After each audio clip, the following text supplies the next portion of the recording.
Hello दोस्तों, स्वागत है आपका अपने यूट्यूब चैनल A1 सक्सेस पर। आज की जो हमारी क्लास होगी इसमें हम बात करेंगे हिंदी के महत्वपूर्ण कवि और उनके लेखक और उनकी रचनाओं को, जो हमारे वस्तुनिष्ठ प्रश्नों के, यानी कि ये आपका एक टेस्ट होगा जो बेस्ड होगा आदिकाल यानी कि वीर गाथा काल जिसको हम बोलते हैं, उस पर हमारा ये बेस्ड एक टेस्ट होगा जिसमें आपको चेक करना है कि आप या आपकी तैयारी किस हिसाब से चल रही है। और इसी पे बेस्ड हमारी 2 क्लासें ऑलरेडी हो चुकी हैं। अगर आपने वो नहीं देखी हैं तो डिस्क्रिप्शन में लिंक दिया हुआ है, वहाँ जाके आप क्लास को देख सकते हैं और उसके बाद इस टेस्ट को आप लगा सकते हैं एज अ प्रैक्टिस। तो ये आपका टेस्ट होगा जिसमें आप अपना मूल्यांकन करेंगे कि आपके कितने क्वेश्चन ठीक रहे और कितने आपके क्वेश्चन यहाँ पर गलत रहे। तो चलिए बढ़ते हैं हम पहले क्वेश्चन की तरफ। पहला क्वेश्चन क्या है देख लेते हैं। पहला क्वेश्चन क्या है? पहला क्वेश्चन है कि अपभ्रंश के प्रथम महाकवि कौन थे।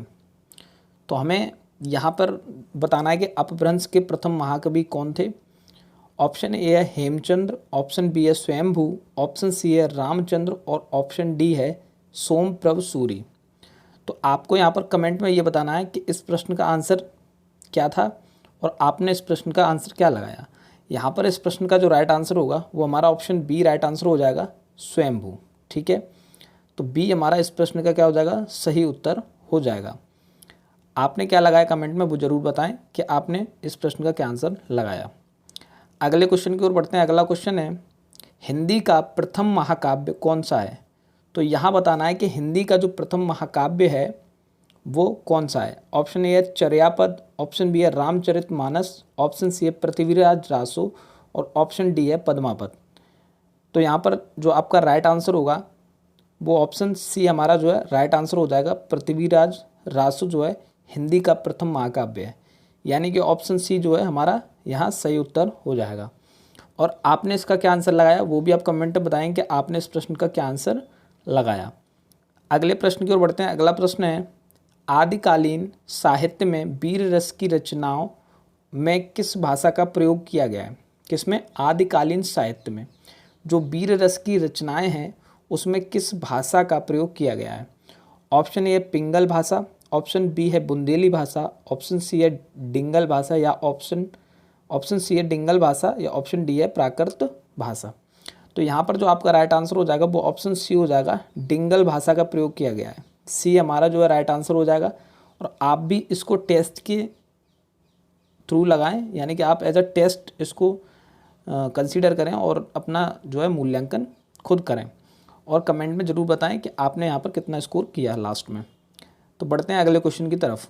अगला क्वेश्चन है खालिक बारी किसकी रचना है।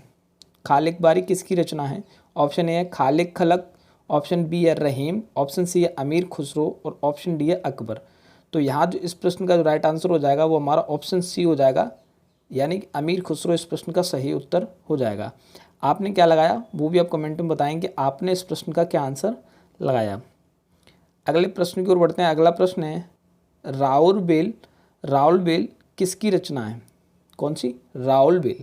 ऑप्शन ए है चंद्रबरदाई, ऑप्शन बी है रोऊ या रोड कवि जिनको रोड कवि भी बोलते हैं, ऑप्शन सी है दामोदर शर्मा और ऑप्शन डी है स्वयंभू।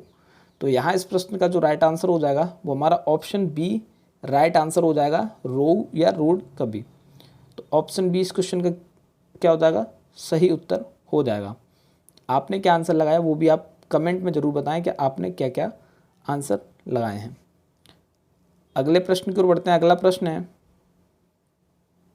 रासो शब्द की उत्पत्ति रसायन से किसने मानी है। जो रासो शब्द की उत्पत्ति रसायन से मानी है वो किसने मानी है इन ऑप्शंस में से। ऑप्शन ए है Garcin de Tassy, option B है पंडित राम नारायण दूगड़, ऑप्शन सी है रामचंद्र शुक्ल और ऑप्शन डी है पंडित हरप्रसाद शास्त्री। तो यहाँ इस प्रश्न का जो राइट आंसर हो जाएगा ऑप्शन सी हमारा जो है राइट आंसर हो जाएगा, रामचंद्र शुक्ल ने रासो शब्द की उत्पत्ति रसायन से मानी है। तो सी हमारा इस प्रश्न का राइट आंसर हो जाएगा।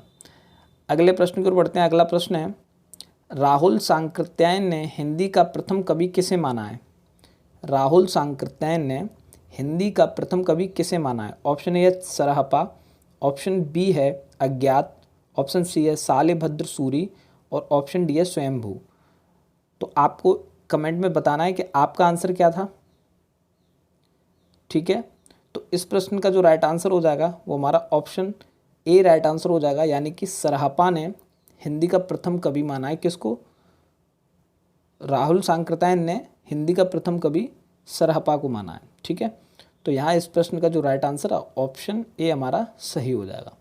अगले प्रश्न की ओर बढ़ते हैं। अगला प्रश्न है पौम चरेयू किसकी रचना है?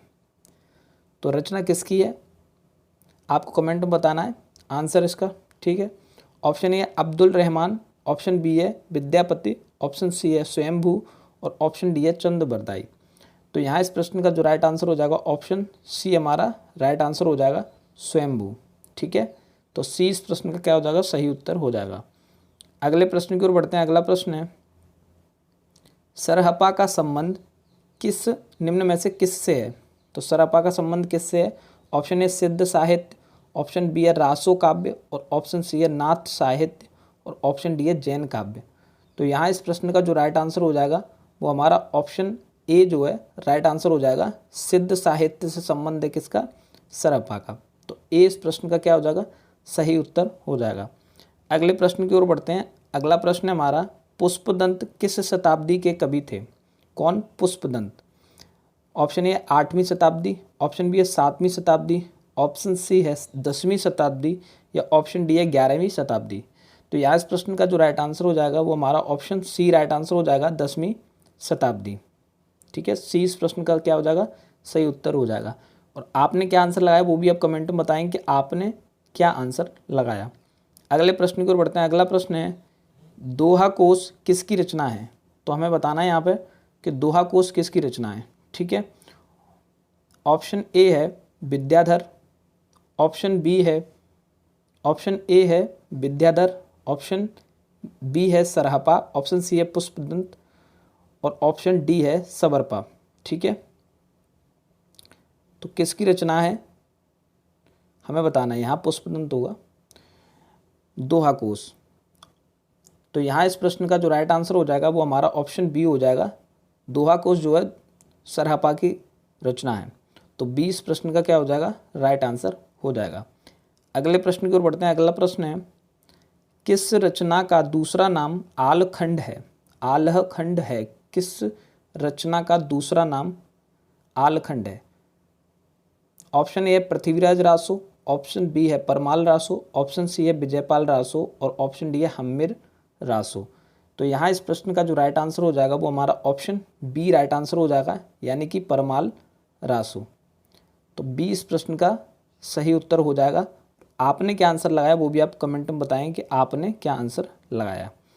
अगले प्रश्न की ओर बढ़ते हैं। अगला प्रश्न है जगनिक की रचना कही जाती है। तो जगनिक की कौन सी रचना है इनमें से? Option A Bisaldev Raso, option B है परमाल रासो, ऑप्शन सी है पृथ्वीराज रासो और ऑप्शन डी है मुंज रासो। तो यहाँ इस प्रश्न का जो राइट आंसर हो जाएगा वो आपका ऑप्शन बी हो जाएगा परमाल रासो, यानी कि परमाल रासो की रचना, परमाल रासो जो रचना है वो जगनिक की है। ठीक है, तो ऑप्शन बी हमारा क्या हो जाएगा? राइट आंसर हो जाएगा। अगले प्रश्न की ओर बढ़ते हैं। अगला प्रश्न है उक्त व्यक्ति प्रकरण के लेखक कौन थे? तो ये रचना जो है इसके लेखक कौन थे उक्त व्यक्ति प्रकरण के?